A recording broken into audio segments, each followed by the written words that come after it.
Boa noite, minhas irmãs. Vamos continuar nossa leitura? Hoje vamos para Provérbios 5, que começa dizendo assim: Meu filho, dê atenção à minha sabedoria, incline os ouvidos à minha inteligência, para que você conserve o discernimento e para que seus lábios guardem o conhecimento. Porque os lábios da mulher imoral destilam mel, e as suas palavras são mais suaves do que o azeite, mas o seu fim é amargo como o fel. E já vamos sublinhar aqui, esse versículo 3 e 4. A partir do 5. Os seus pés descem para a morte, os seus passos conduzem ao inferno. Ela não faz plana a vereda da vida, anda errante nos seus caminhos e não o sabe. E agora, meu filho, escute o que eu digo e não se desvie das palavras da minha boca.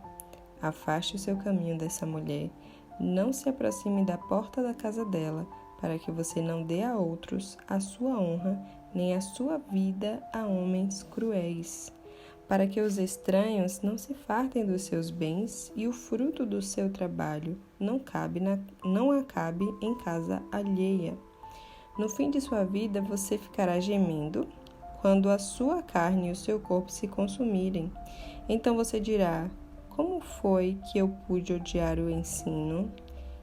E por que o meu coração desprezou a disciplina?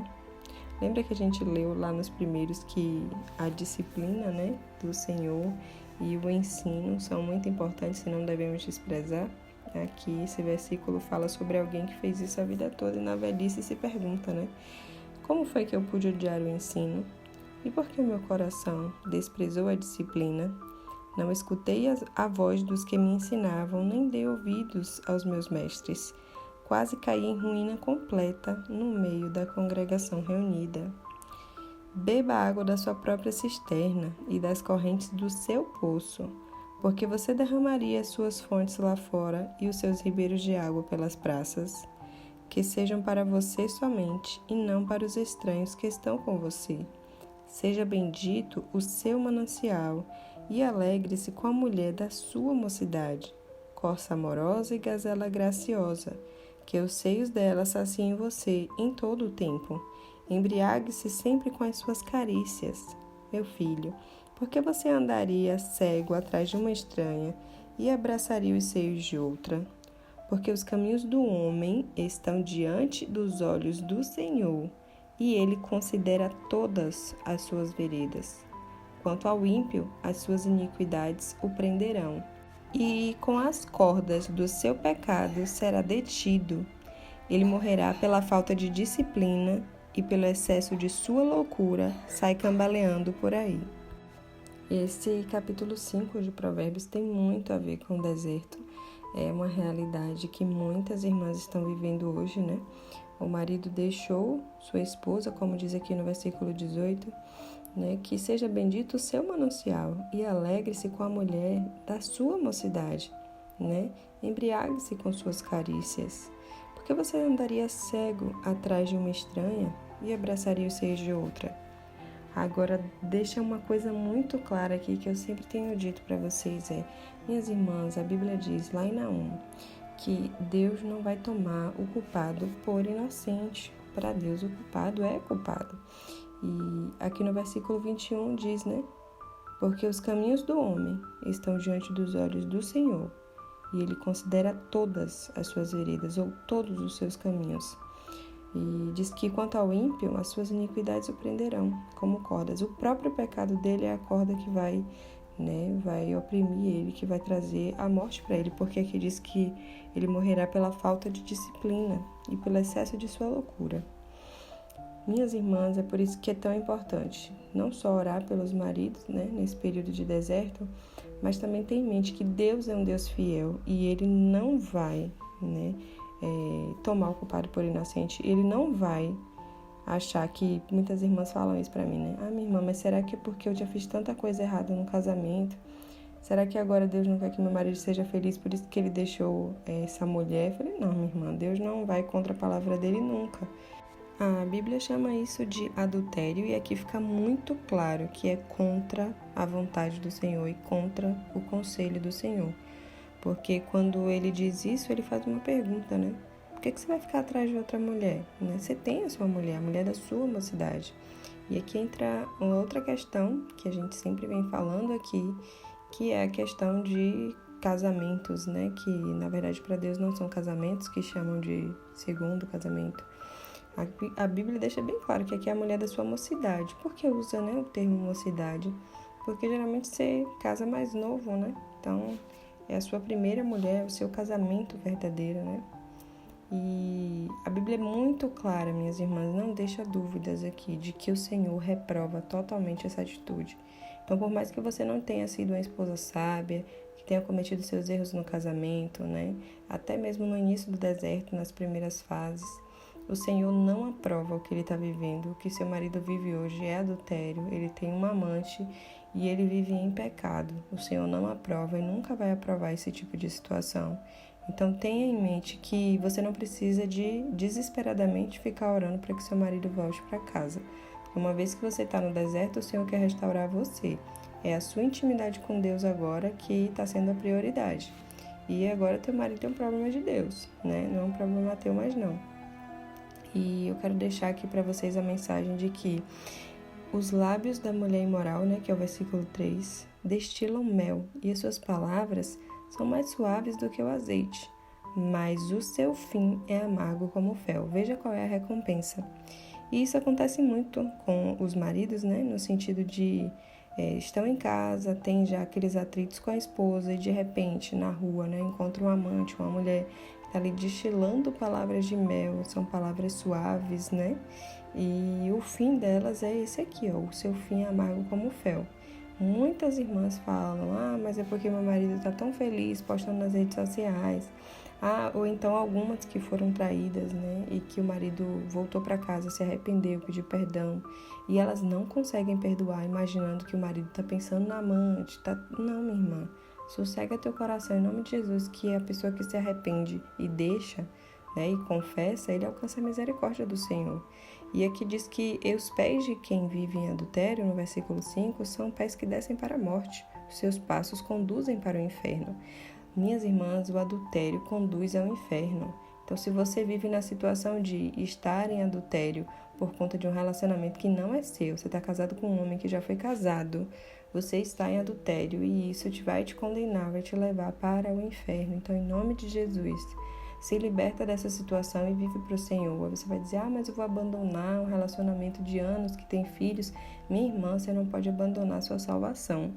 Porque se você escolher esse casamento, esse marido e esses filhos, que a Bíblia diz que quem não deixa pai, mãe, irmão, filhos, marido e até a própria vida por amor a mim, não é digno de mim, não vai ser discípulo do Senhor e não vai entrar no reino de Deus.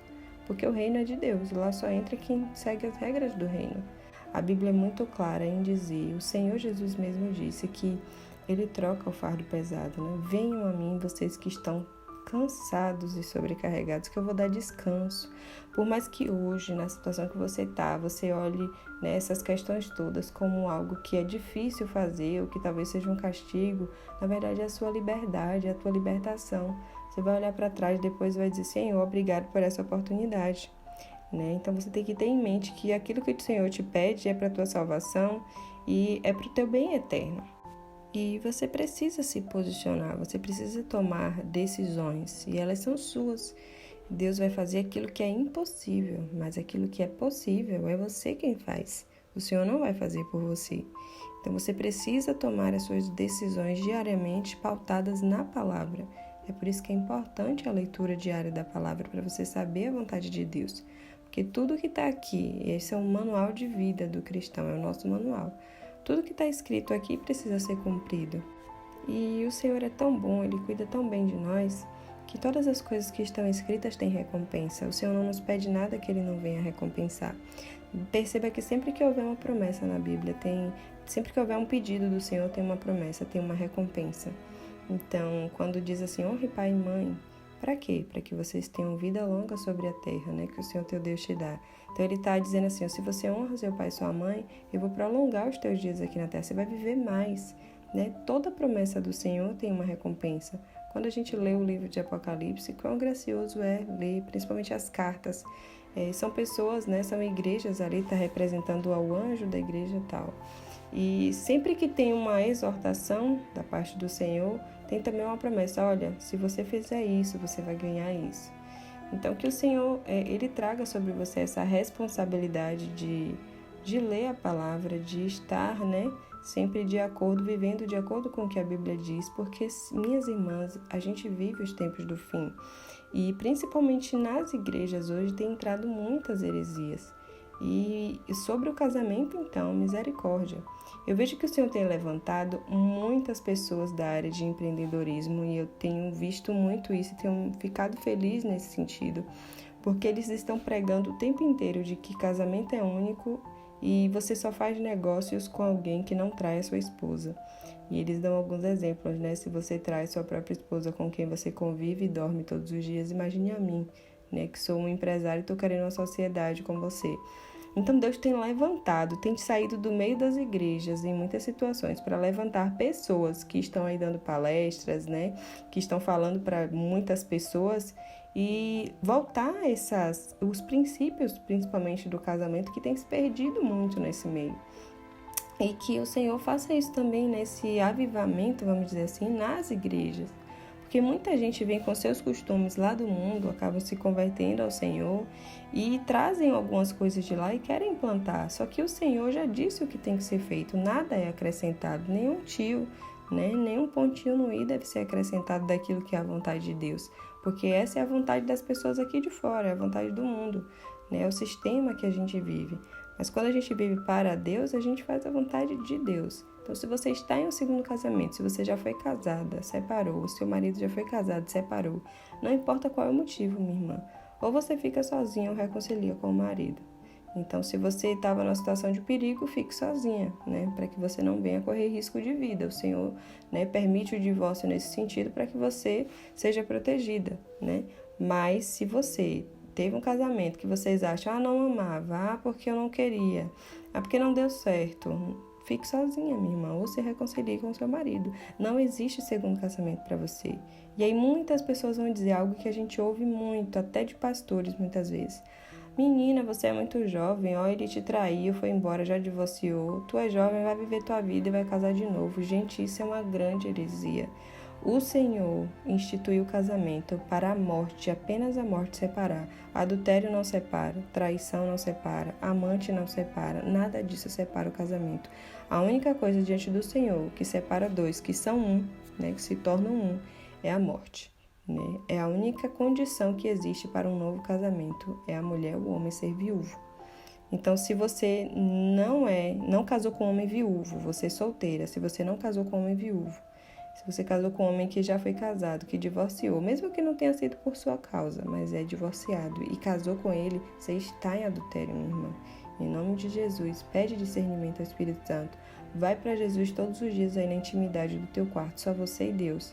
E fala com Deus e pede para Ele te ajudar, que Ele vai te ajudar a sair dessa situação. Se você se coloca disponível para fazer a vontade de Deus, Ele faz o impossível acontecer. Mas o que é possível é sua responsabilidade diante do Senhor. Pai, muito obrigada, Pai, por mais uma noite, por essa leitura, Senhor, pela Tua palavra que é a verdade e que nos guia pelo Teu caminho, Senhor, pelo caminho que Jesus Cristo abriu para nós, para que pudéssemos chegar até Você. Pai, em nome de Jesus, alcance o coração das minhas irmãs que têm estado nessa situação de estar em um relacionamento com um homem que já foi casado ou elas mesmas terem sido casadas e estarem se envolvendo. Pai, que o Senhor possa alcançar o coração das minhas irmãs, trazendo clareza da Tua parte, trazendo a Tua palavra aos corações, para que elas possam guardar a Tua palavra no coração para não pecar contra Ti. Te peço também que haja convicção, Pai, de pecado. Pai, em nome de Jesus, livra as minhas irmãs delas mesmas. Nos livra, Senhor, através do sangue de Jesus, da condenação do inferno, Senhor. Nos limpa pelo sangue de Jesus dos nossos pecados. Pai, que o Senhor possa alcançar as minhas irmãs com clareza e revelação, Senhor, de quem Tu és. Quantas vezes, Senhor, muitas de nós entramos no deserto por conta da religiosidade, né, de não estar vivendo para Ti. e que essas minhas irmãs possam também ser alcançadas, Senhor, para que o Senhor possa transformar em seguidoras, em discípulas de Jesus, e não apenas em pessoas religiosas que vão até a igreja. Pai, em nome de Jesus, nós te clamamos por essas vidas, pela vida dos filhos das minhas irmãs. Pai, em nome de Jesus, alcança os corações, protege a mente e o coração dessas crianças, Senhor. Em nome de Jesus, esconde elas em Ti, Senhor, para que o Senhor possa ensinar, Senhor, os nossos filhos a Tua vontade, a Tua verdade. Que toda interferência humana de relacionamento emocional, Pai, caia por terra em nome de Jesus. E que no que for possível a nós, Senhor, nos dá entendimento, discernimento, sabedoria para guiar os nossos filhos em Teus caminhos, Senhor, porque sabemos que todas as coisas, Senhor, o Senhor faz por nós. Que possamos sim, Senhor, fazermos a Tua vontade naquilo que é nossa responsabilidade. Nos dá clareza, Senhor, dessas coisas, em nome de Jesus. Pai, obrigada pela Tua palavra que nos diz que o Senhor é justo, que o Senhor vê todas as coisas, vê o caminho de todos os homens, o Senhor sabe de todas as coisas e não vai tomar o culpado por inocente. Que os maridos, Senhor, nesse momento, todos eles sejam alcançados pela Tua verdade. Pai, a Tua palavra diz que eles devem dar a vida pelas esposas e muitos têm abandonado as esposas e trazido para elas vergonha e humilhação. Mas em nome de Jesus e confiante, Senhor, de que o Teu Espírito Santo convence o homem do pecado, da justiça e do juízo, nós te clamamos. Vai de encontro ao coração desses homens, Pai, quebranta esses corações. Tira o coração de pedra, Pai, e põe o coração de carne, Senhor, em nome de Jesus. Todos esses maridos que se desviaram da Tua palavra, que deixaram suas casas, que abandonaram o ensino para os seus filhos, referentes ao Teu reino, Pai, em nome de Jesus. Alcança todos eles e se cumpra neles a Tua palavra que diz que o Senhor tiraria um coração de pedra e daria um coração de carne e colocaria neles o Teu Espírito. Pai, faz isso por misericórdia, Pai. Não porque merecemos, Senhor, porque tudo o Senhor já fez através de Jesus naquela cruz, mas porque Tu és um Pai tão bondoso, que nos mima, que nos ama, que cuida de nós e nos protege. E nós te pedimos, Pai, nos livra de nós mesmos, em nome de Jesus. Alcança todas as minhas irmãs, Pai, e seus maridos. Alcança os nossos maridos em nome de Jesus. E faz a Tua vontade, Senhor, e não a nossa. Tira o desespero, Senhor. Tira muitas vezes, Senhor, das minhas irmãs a vontade desesperadora, Senhor, de ter o marido em casa. Que elas possam abrir as bocas e dizer, Senhor, que seja feita a Tua vontade, não a minha. Independente do resultado, que elas sejam Tuas, Senhor. Que sejamos sempre filhas, Pai, prontas para Te ouvir e fazer a Tua vontade. Independente daquilo que nós desejamos. Alinha, Pai, os desejos do nosso coração aos Teus. Cumpre o Teu propósito em nossas vidas, Senhor, individualmente com cada um. E que possamos nos esforçar para cumprir o Teu propósito eterno, que é de uma família e de muitos filhos que são semelhantes a Jesus. Que possamos nos assemelhar a Jesus todos os dias em nossas atitudes, no nosso trabalho, na nossa casa, em tudo que fazemos, Pai. E que possamos levar o Teu reino que está dentro de nós para outras pessoas, até que ele venha a ser estabelecido nessa terra, como diz a Tua palavra. Nos capacita, Pai, a viver todas essas coisas e dar frutos, Senhor, para que o Teu nome seja glorificado através das nossas vidas. Pelo poder que há no nome de Jesus, nós te pedimos e oramos a Ti, Senhor, na certeza de que o Senhor nos responderá segundo a Tua vontade. Amém.